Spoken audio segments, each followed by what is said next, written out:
Hey, dude.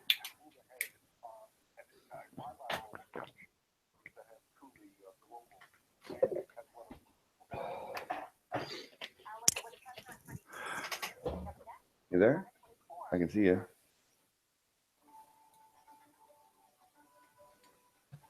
I can't hear you though. Mic on? All right, I got some background fluff. Can you hear me? I got you now, yeah.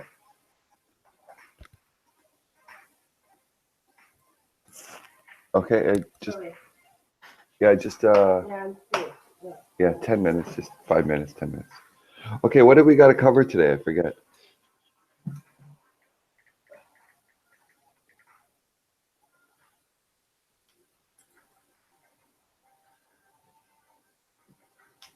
Oh, cacao.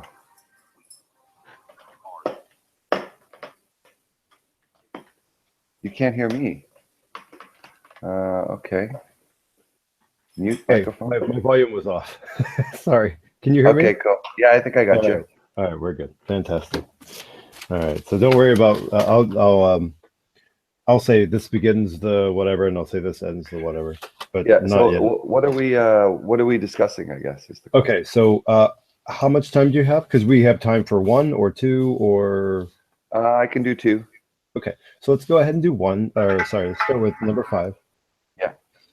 And what were the 5 ones? I forget. All the stuff's at school. Okay, so in test standard 5. Let me pull that up.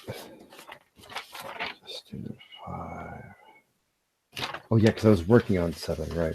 So I need to go back. I'll just take a picture and I'll send it to you. You can look at it on your phone if that's good for you. I forget what it's called. Teach Now program?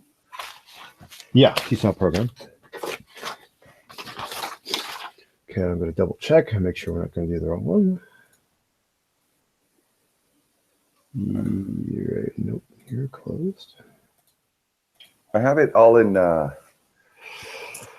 computer at school, but I'm at home. So, no worries. What's the log on again? Teach Now. So let me. I just Google Teach Now program, and it just pulls up all the teachnow.com. Teachnowprogram.com. Okay, I'll go ahead and take pictures of this. So excited to see your daughter? Yeah, I'm excited to see this peaceful parade go through. Oh man, I got a feed of the parade going on right now as well. So. Oh really? How do you get that?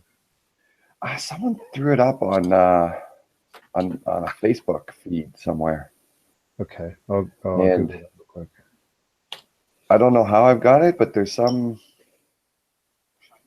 CGTN TV. Okay, this is the North Korean parade. Yeah, they're just doing the band has just finished, and now they're going to start pulling out all the hardware, and so it's like okay. Anyway, and they'll probably end it with the nuke. Standard 5, right? Okay. Yeah. Okay, so there's 2 pictures, and they're coming your way now.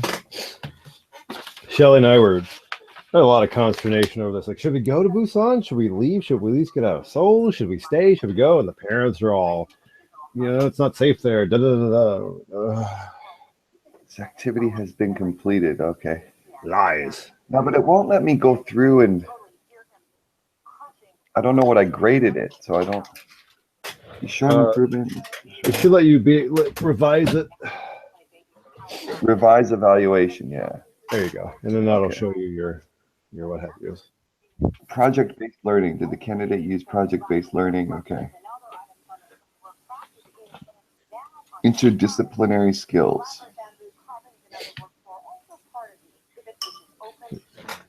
So the project-based learning, I think we were talking about. They're making their book. They're making their book, and with the ABC book, the phonics book, so it's a phonic, an object, and a letter.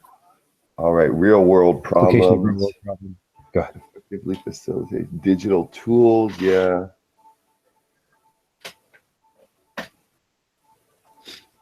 Right. Okay, I think it looks like I just did straight up threes. Now I gotta put another, like it just deleted all the feedback that I put in it. I don't think it deleted it. It No, no, should. there it is. Yeah, it just gives me an opportunity to add more. I got it. So, uh, right. Okay. Great. Okay, I got it. Okay. And a 5-minute, 8-minute. How do I get your video back? There we go. Okay. All right. So you ready to start? I think so. Yeah. Okay, so let's mark the time. I don't see the time on this. How long we've been talking? So let me shut off my video. Okay. So when I'm streaming through, I can just kind of see like, all right, well, the video went off here, so I can delete everything before it. Great. And all right. Okay, can you see me? Yeah, gotcha. All right, this begins the debriefing video for InTASC Standard 5, application of content. Let's go ahead and start on project-based learning. All right, so I feel like I did outstanding on project-based learning due to the book that we're making. Now, the book is it's a phonics book where the students make it themselves. So this creates the endowment effect with the students. Anything you create, you have more, you place more value on and more interest in. So we're creating a phonics book where we can practice. They can create a phonic, create a letter. Then we can practice the phonic, the letter, and I also give them the opportunity to make something out of their letter. So if it's C and they want to put a country over there, they can draw Cambodia or Canada or other objects such as like cracker or what have you. Do you want to talk about this project for a minute?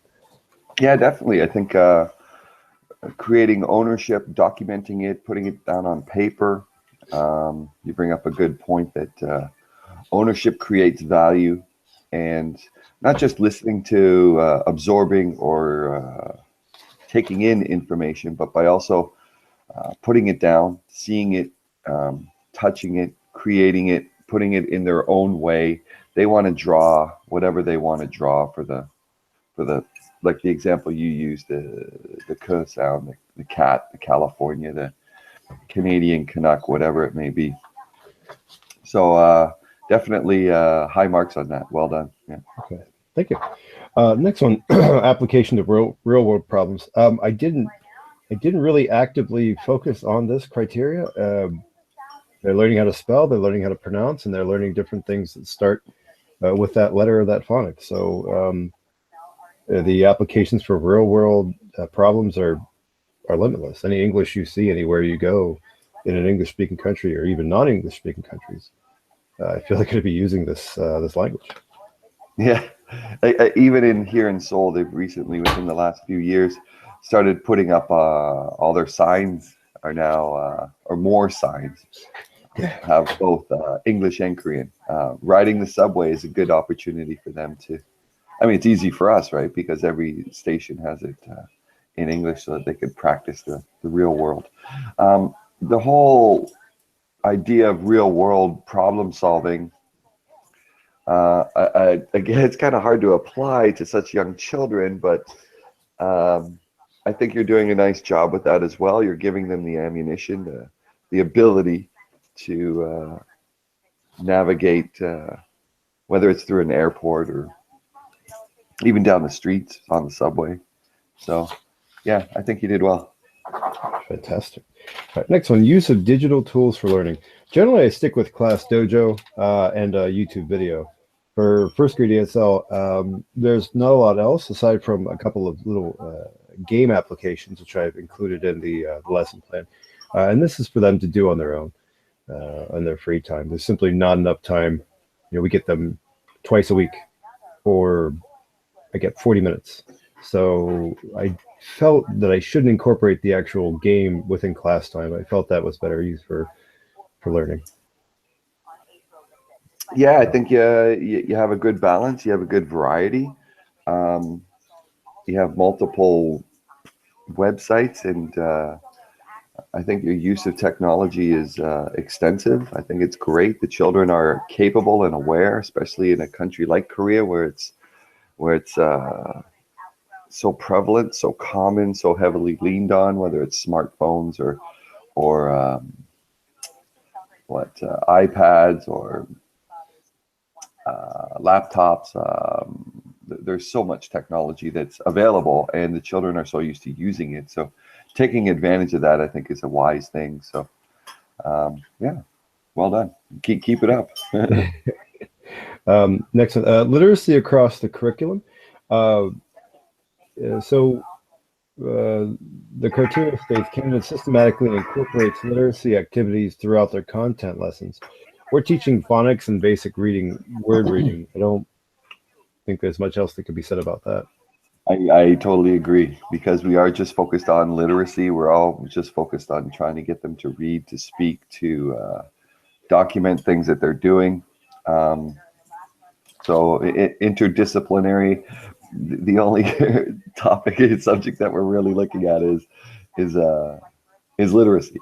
Although you know, we do try to incorporate it into some geography and some history, and we try to look some of the countries around the world and stuff. So right, the next criteria is interdisciplinary themes, and the great thing about English is you could be teaching them about anything, or you could show them a direction into anything, and as long as they're looking it up in English and trying to speak it in English and trying to, hey, we're teaching English at that point. You want to learn about the moon? Fantastic. You want to learn about the body? Fantastic. All in English, and I feel we can complete this criteria, you know, in that way.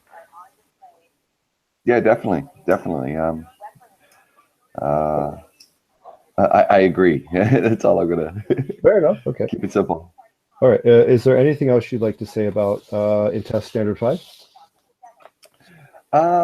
You're doing well. You follow well. You take criticism well. You make adjustments well, which is really a part of being a good teacher. I think, is being willing to adapt and to change and to grow. So yeah, they really think you're coming along well. So well done. All right. Fantastic. Okay. This concludes InTest Standard 5 debrief. All right, and I'm gonna go ahead and shut my camera off for a minute. Okay, so now we're going to go ahead and move on into Standard 6. Do you want me to send you pictures of those as well? Yeah, sure. I forget what 6 is. Okay. So, oh, okay. So here comes the speech now. So the guy's doing the speech now. Oh, okay. Go ahead. No, just the Jung-un is doing his speech.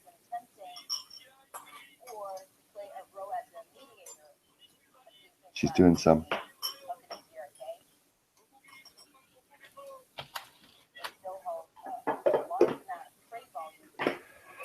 Okay, I'll take a look. So 6. What's 6? Oh, I'm sorry. Yeah, send the pics. Yeah. The conversation is, or the speech is all about. All right. So yeah, Standard 6. There's the first page, and I need page 12. Okay. All right, and I'll just send them to you. Are you getting a live translation of it as well? Yeah. Nice. This is where they're gonna test the nuke. Well, now you've got everyone's attention. You've seen the parade. You've seen everything, and so I think at the end of the speech is kind of like, okay, and now we're going to do our test, because they want to almost get it timed right. From my understanding, is they want to get it timed right for the 11 o'clock news. So it's now 10:07, 10:08 back in USA. So if they're going to do it, it's going to happen in the next hour. Okay. Send a message, but send a timely message. Okay. You just took a picture of them. Now let me send them.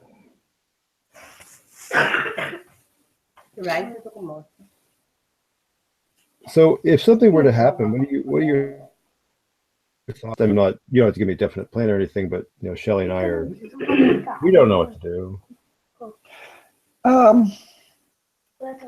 I think I'm just more interested in the response that they're going to do. Okay. What will happen? Everything that I've heard or understand is that they're going to be testing it no matter what, whether it's today or next week or next month. Right. It's the point that they're testing it now while the battleship is right across the street, right? True. Okay, so I sent those pictures to you in reverse. Okay. So you got the second one first, the first one second. But it's still. Oh, right. This is the assessment and the formative, summative. Yep. Alignment of this is going to be a. Okay, let me check. Did I grade it? Did I value it? And you can speak frankly, so that's fine. Even if we don't make it to 5 minutes. This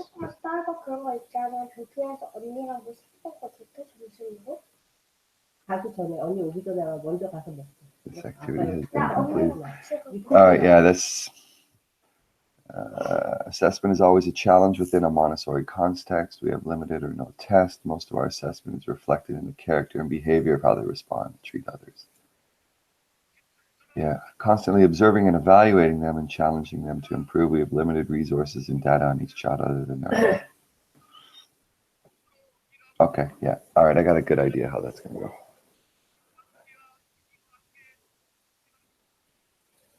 Okay, let's get back to this. Oh, someone else is talking now. Boy, those old guys lined up in their military fatigues. It's just like half of them are just asleep.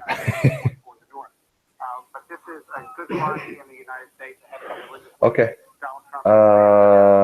Okay. I'll talking about the U.S. All set. Let me pause that. Well, that's yours in the background. Okay. Okay. Where's all this crap? Okay, get out, get out. And we'll go back to the video. Okay, fantastic. I hear some noise in the background. Could you pause that, or is that on your computer, or is that? I don't have anything playing. Maybe it's me. There we go. It's gone now.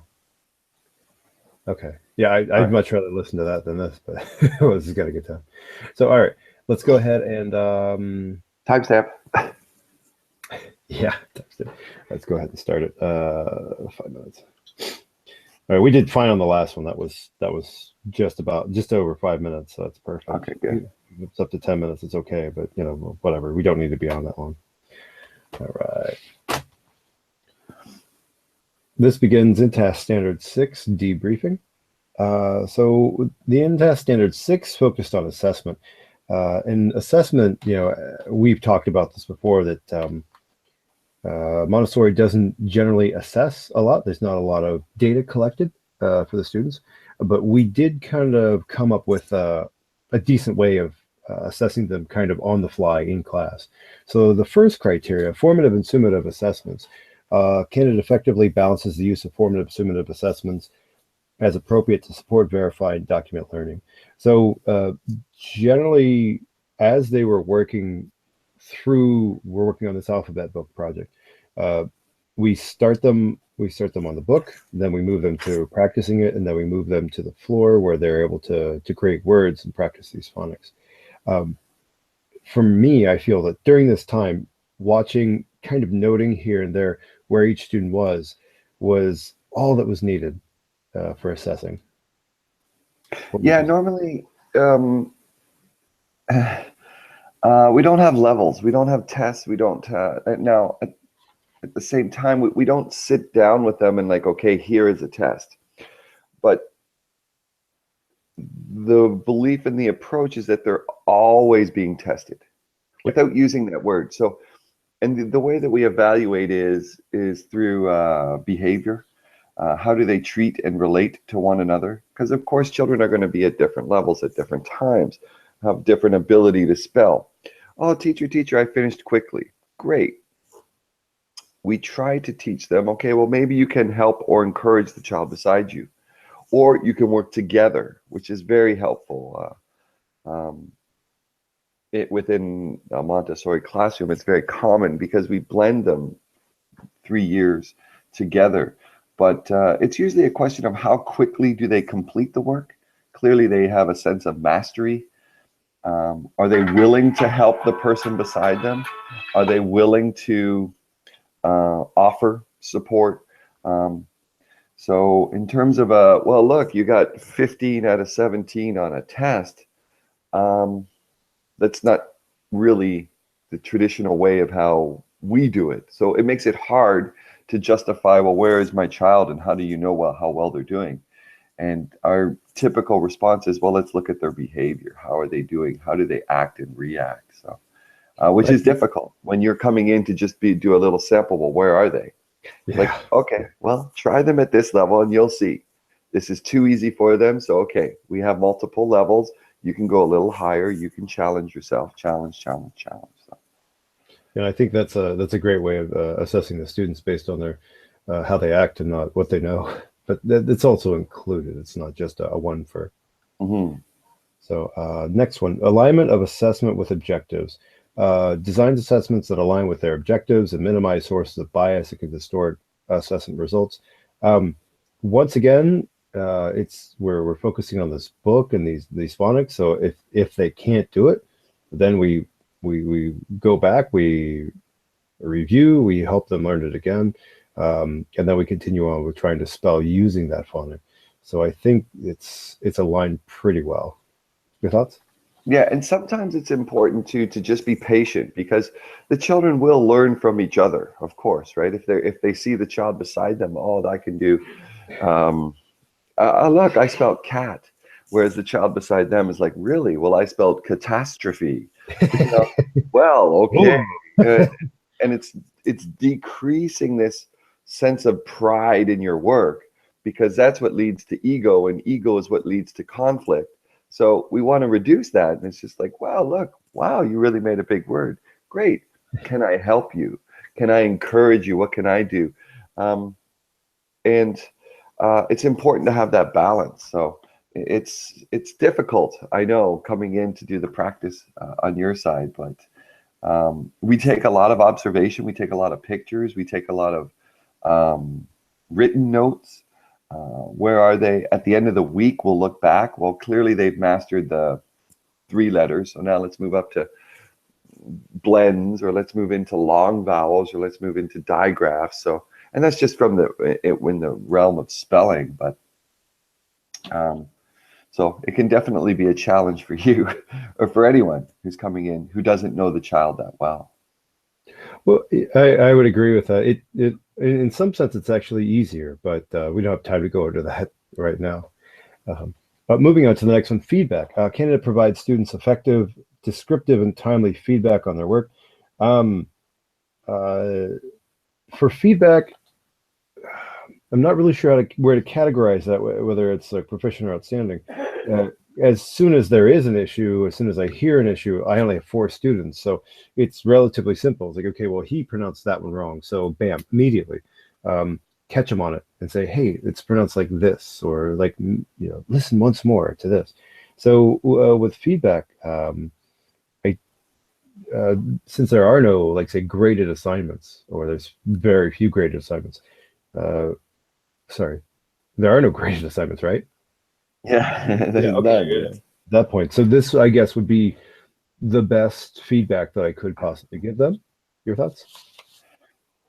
Yeah, definitely. It's the verbal encouragement. It's even repeating to them.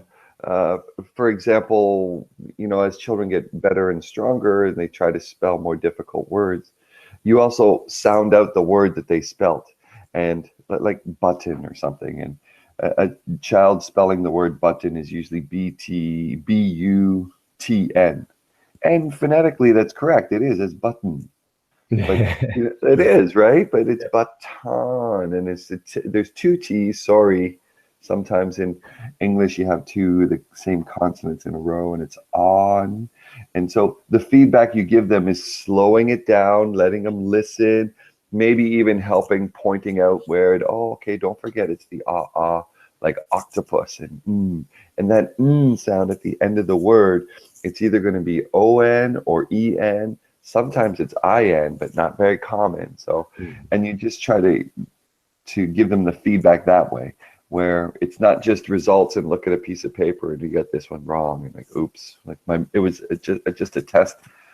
of your memory, right? Mm-hmm. So we want a test of their comprehension.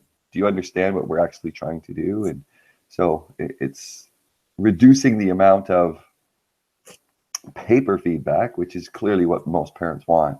My child did this on this test and great. Okay, great. Here's your reward. Here's your thing. It's emotional. It's verbal. It's physical. It's like, yeah, you did it. Good job. So it's a challenge, no doubt. Next one, effective use of assessments. Once again, we're still talking about the same class, so we can effectively use the assessments that I can effectively use the assessments that I make for them in the environment that we have. Once again, there's no really testing, so the assessments are we're learning some vocabulary, we're learning phonics, we're learning letters, and this. It's like an immediate kind of response to, oh, that's not quite right. Let's try it this way, or listen to this, or what have you. So I feel it was pretty effective. Yeah, no, you did well. And again, within this no testing universe that we live or that we exist in, I mean, the reality is that we're tested all the time in all that we do. As you go through schooling, and I mean, who's the smartest one? Well, who got the highest grade? Yeah.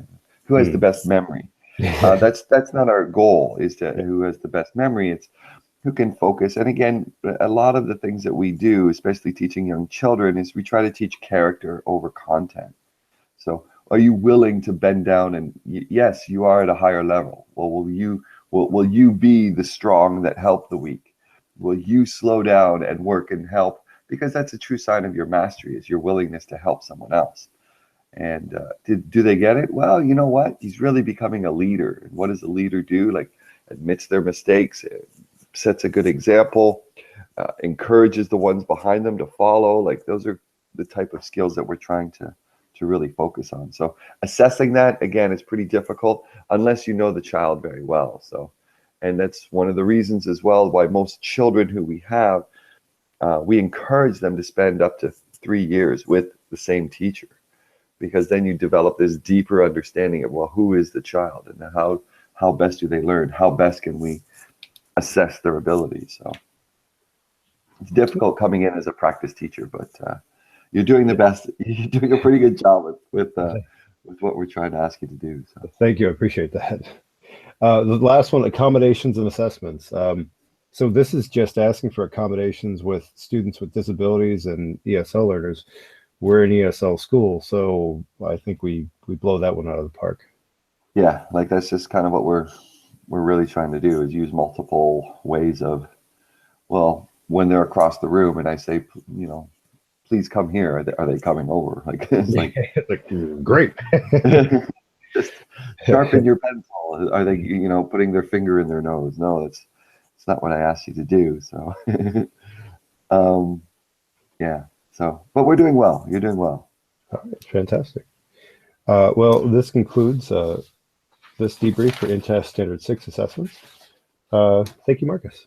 All right, brother. Cool.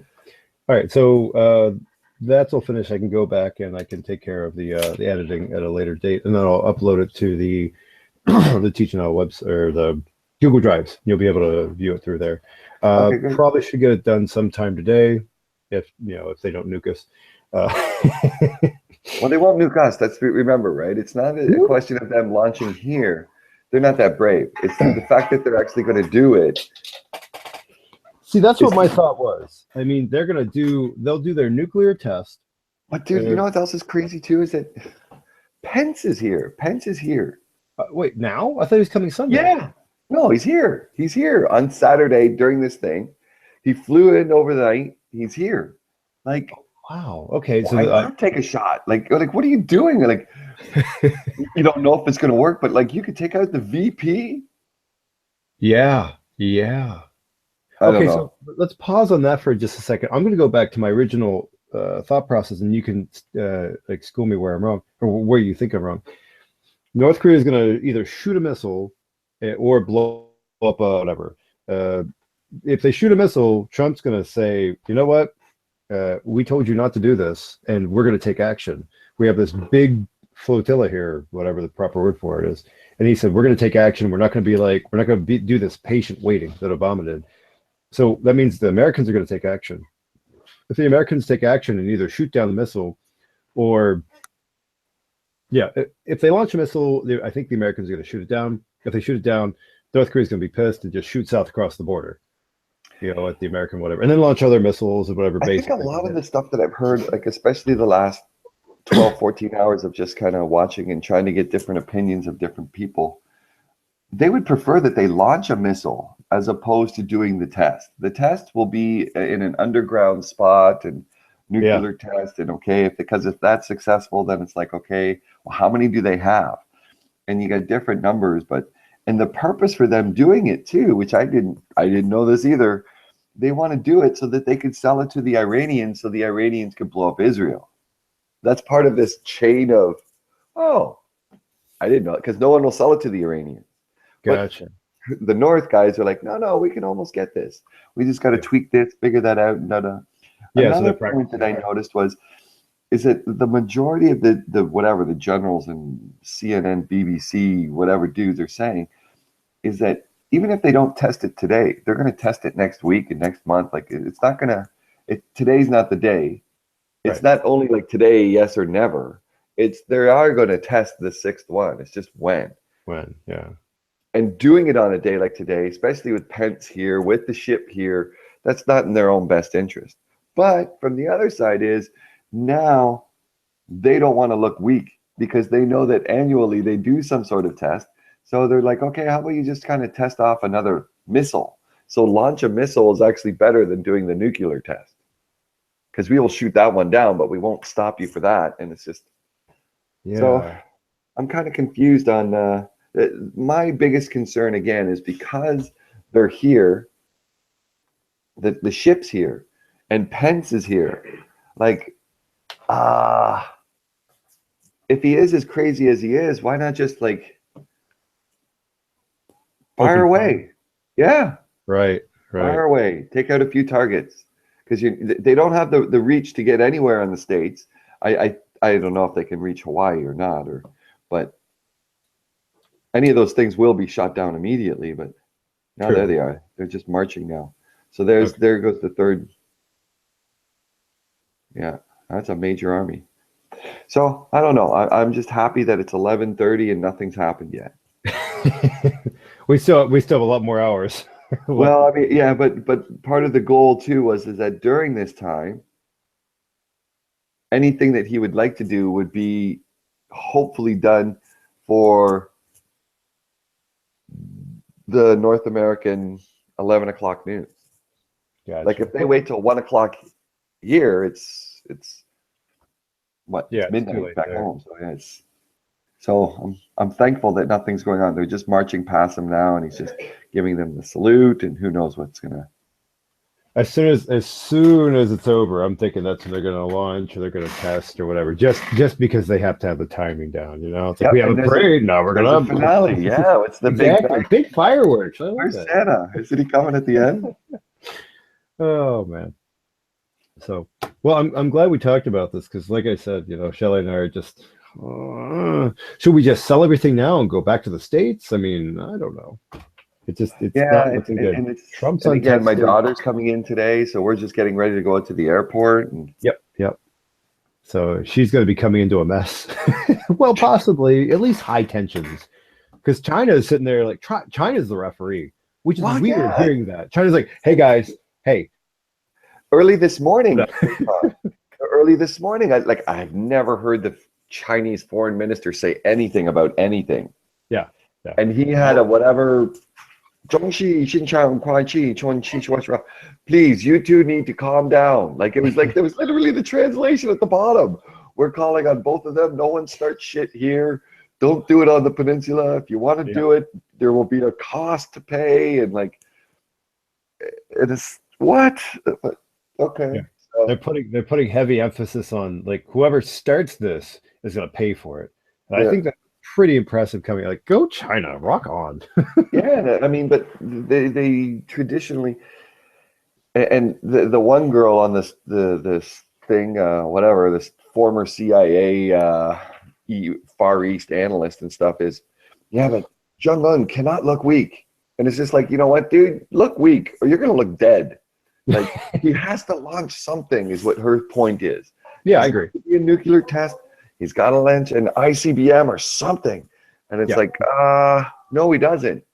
You got shit from China. They're turning around your coal shipments. They're cutting off all their flights. Air China will no longer fly to Pyongyang. I don't know if you saw that one that just happened. Starting Monday, yeah. Yeah. Well, the thing is, she has a point there. Like, what's he gonna do? Like, he has this parade. Is the parade enough to appease the people? Because the people are looking at him like, you're our leader. What's this big thing? What's this big aircraft carrier strike group doing off our coast? Dear leader, do something. Yeah. They're going to attack us. Exactly. So the weight which falls they on sure as hell might, right? Like, my understanding is that they got 80 jets on it, 80 whatever, F-16s or. Plus, it's surrounded by, I don't know how many subs are in the water, but it's surrounded by 5 or 6 other ships. Destroyers. They're loaded with missiles. Yeah. So somebody gives you that city up north. Okay. And they can fly 24/7 for the next 10 weeks, as I was reading. Great. Yeah, ridiculous. They could just flatten anything in North Korea. They can do it. Like, they physically have the capability. And I think because we have Trump there, he's going to think that's not a bad idea. But he kind of signed over. Like, you know what? You're the military. You make all the big decisions. Yeah. I've seen that one as well. What? Because the military guys are military guys. They're like, you know what? We got all these missiles. But that huge bomb, that whatever, mother of all bombs. Oh, yeah. Like, dude, it's just like, why would you drop it on the Wednesday? Like, well, we deemed it was necessary. Like, there's no timing involved in all this. Like, yeah. But right, within a week, he did whatever 60 tomahawks on Syria. And then 3 days later, you're dropping this thing. And then 3 days after that, North Korea is apparently going to launch. Like, really? You're going to launch shit down, dude? We're off of North Korea, yeah. Like, we're here, and you know what we just did. So, your move, buddy. China. Whoa. He's like Dana White before a UFC fight or something. Like, So, yeah, I don't think that. Sorry, I fully believe that it's going to do something. Because when asked about the Moab, a reporter said, "Hey, Mr. Trump, you just dropped this Moab. Do you think that sent a message to North Korea?"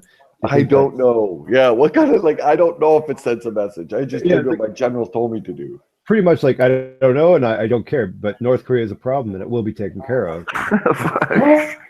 That's, I mean, it's not a politician right there. You're not negotiating with the local real estate dude to get your 8th hole because, like, you're gonna move. Like, holy, I'm putting my 8th hole right through here, whether you like it or not. Like, what? And then apparently that big Moab was in Afghanistan since January. They were just waiting for the right time to do it. Right. And for some reason, Wednesday was the right time. But you could argue that no, we waited till the militants to get there, and it was full or what have you. So. And dude, why is Pence here? Like, that's a good question. Why are you like? And whatever, he's doing a tour, and he's going from here, I think, to Japan, to Singapore, to Malaysia, whatever. He's doing the tour. You got to kick it off here. You got to be here on this day. Like, I mean, like if there's ever a way of just like, don't do it, don't do it. Like, not today. Anyway, that's why I have a peaceful afternoon, I guess.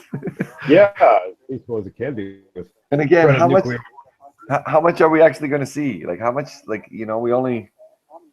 Trump don't dig media. Like, I mean, I get it. You got to release some stuff, and stuff's going to happen. But like, I was reading stuff even yesterday on my feed and stuff that all the journalists were called to leave Pyongyang at 6:20 this morning. Right. But the parade's in Pyongyang. I don't know. Well, they evacuated. Okay, so there's 2 different things I heard. One, Pyongri Street or whatever it was, the new where they called them all together. Look, we can make buildings. Yeah, look at there's some new targets that we're going to knock down. like, wow, how long did it take you to put them up? Because here they go. like just Build this house in 13 months, and I will destroy it in 3 minutes. yeah, like I mean, like, or why not have that as the peak of look, we can really do this. Look, we can build stuff. Like we can do instead of parading, your million-man army. Yeah, It's just sickening watching them march away. The goose stepping. Oh, that's awesome. Like it's been on since we've been talking, just them marching past them.